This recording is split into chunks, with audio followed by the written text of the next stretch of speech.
And welcome back to, well, I guess I don't have a channel name. I should figure that one out. Aurora 45, this is maybe the last video for this build. I kind of might have gotten carried away with building things. That's my cell phone. And kind of forgot to make a video. So that's all right. I'd said previously that I was going to be doing a 131st, I believe, TIE Interceptor. That is actually this. You can see with the little stripes there. It's a little bit different than the normal TIE Interceptor, but I wanted to do it. I think I'd also mention a TIE Phantom. This is a TIE Phantom. They're pretty neat. They could go invisible or something really chill like that. Good time. Come into focus. There we go. Then, because I was getting out my miniatures, TIE Defender. Maybe some of y'all know about them. They're pretty neat. So that's what I used for inspiration for this build. Was the TIE Interceptor. And all these minis, I didn't make them. They're from. I can't name the company, but it's X-Wing the Miniatures game. And these are some of the ships you can get. They're actually really nice and come pre-painted, so if you're not very talented at painting miniatures like myself, you can buy these and they will look great. They're a little bit more on the expensive side. It's about $15 per unit. However, most competitive lists, you only need like 4 ships, plus a core set for all the other random things like rulers and movement stuff and dials and whatnot. If y'all are interested later, I could go through some of the stuff, but like I said earlier, I haven't played it in forever. So put on some gloves so I don't leave fingerprints all over everything, and we'll get to the build. So I mixed the paint, and it took me forever to get this blue hue that you see here on these. And the red stripe. The red stripe's actually just straight XF, I believe, 7 flat red. Just taped it on there, sprayed it, got done, loved it. The blue color, however, what the guidance says in the book, one of the instructions, is that the light gray body is 70% natural gray, 30% white plus blue gray small dose. What ended up happening was I had quite a bit of neutral gray, maybe 25% of that being neutral white, or I'm sorry, just straight flat white. Then I mixed in some, what I thought was light gray, but it turned out that it was not as white, blue, gray as I thought, and that color was XF 18 medium blue. It made it look weird. So I ended up getting some just straight XF 8, which is flat blue, put it in there, mixed it up till I wanted it and how it looked, and then went from there, sprayed it, came out, I think, looking really good. Sorry, let me adjust my window screens. There we go. The sun, as it sets, goes down. Gets annoying, so afternoon modeling is interesting. Sun right in your face. So I put these, put the paint on them. What I did was for the panels themselves, I used a gray primer, and then painted them with XF85 rubber black. And then for the structure, I used a black primer, and then painted it with this concoction we've been discussing. Really like coats. I really like how the black basing can bring out kind of divots and detail. So I really enjoyed that. The rest of it just kind of snapped together. I actually haven't used any glue other than on the pilot chair in this whole build, and I think I'm going to leave it that way.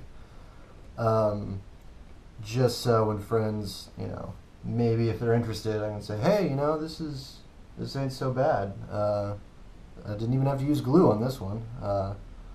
Now, I won't mention them all the great tools and things I've got and stuff like that. So we got it all together. I thought it went pretty well.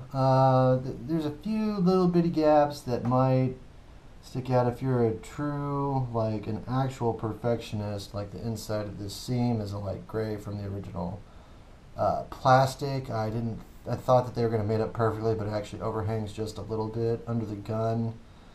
Same thing. I thought that they would smush together perfectly, but not so.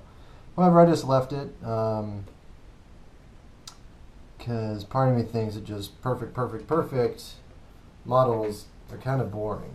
I mean, obviously it's very good, but if you just paint everything just a flat dark blue and then that's it, and there's no color variation or little nicks or things like that, that's not how like actual stuff is. Like even on your car, unless you're a crazy car person, you're gonna have nicks and dings everywhere on what looks like a normally pristine kind of thing. That's just my opinion. This is a spaceship that for some reason can hear explosions in space. So yeah, who cares? This is for me. And if you build things, you should make it for you. And so that's it. The rest of this I ended up actually painting the stand, so I didn't know how the weight on this would go if it tipped forward, and then it'd be like, oh, well, fuck, what am I going to do? So I painted the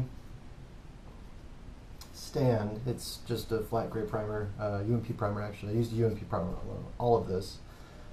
And it's drying downstairs. If I have to, I'll stick it on the stand. I hope not. I hope I can put it next to my A-wing. So people are going to be like, oh, look at the size comparison. That's kind of neat from there. So here is the cockpit body that I did.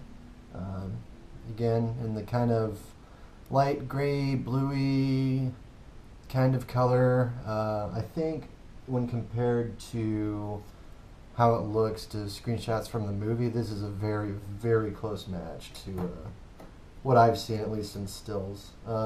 Maybe you remember it differently. Maybe think it should be more gray. These miniatures are a little bit lighter in their gray color versus these. That could be scale effect. That could be that the miniatures are more correct and more beta or whatnot. But I'm not going to repaint this, so we're going with that.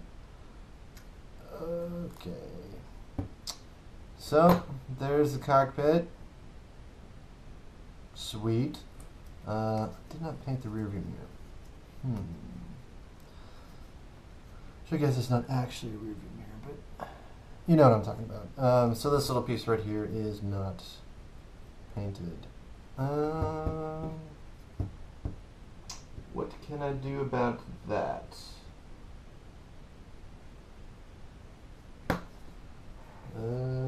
Believe it, it'll look fun. So, next piece, the kind of, not canopy, but forward view looker is right here. Again, this was just painted in tire black, or rubber black. No plastic on this kit. I might go back, I might not. That looks okay.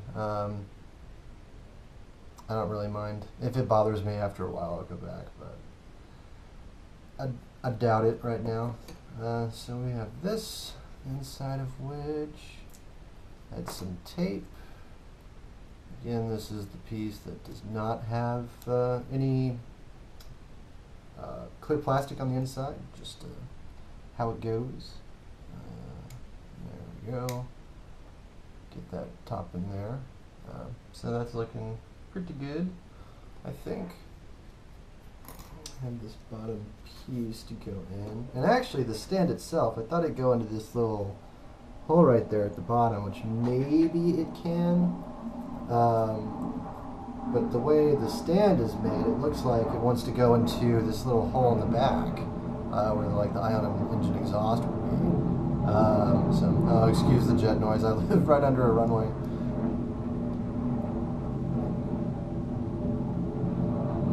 Alright, so get this guy popped into there. That looks pretty good, I think. And then, let's see, go on this side. This bro goes over here, I guess.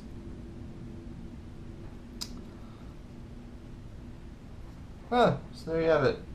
Just a, decent looking little TIE Interceptor.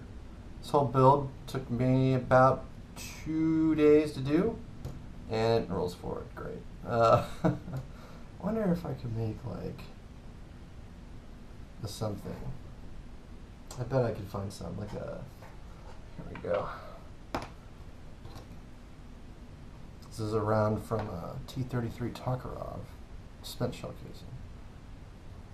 Hey, that might work. Cool.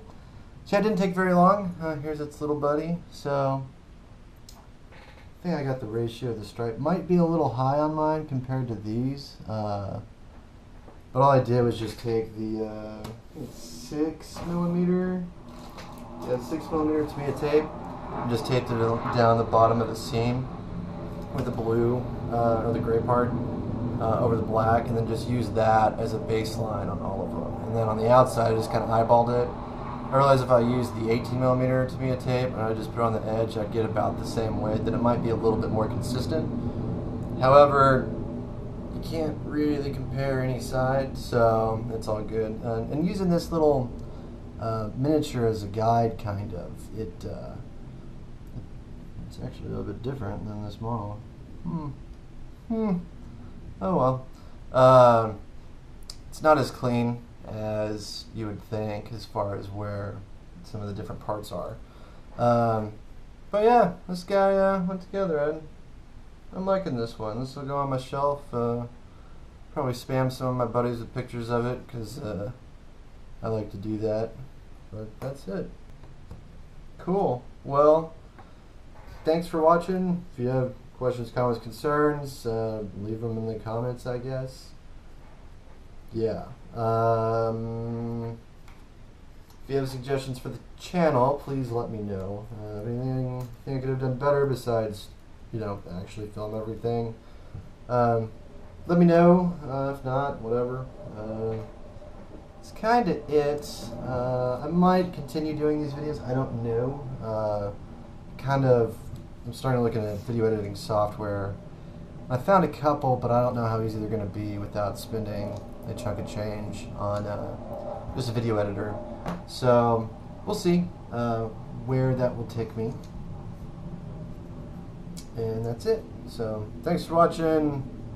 What is it all the YouTube dudes say? Like, dislike, subscribe. I don't know what any of those things actually do for you, but sure, do those things. Anyways, y'all have a good evening, and keep modeling. I don't have a tagline yet. So, oh yeah, tagline suggestions, let me know. Alright, thanks. Y'all take it easy. Bye.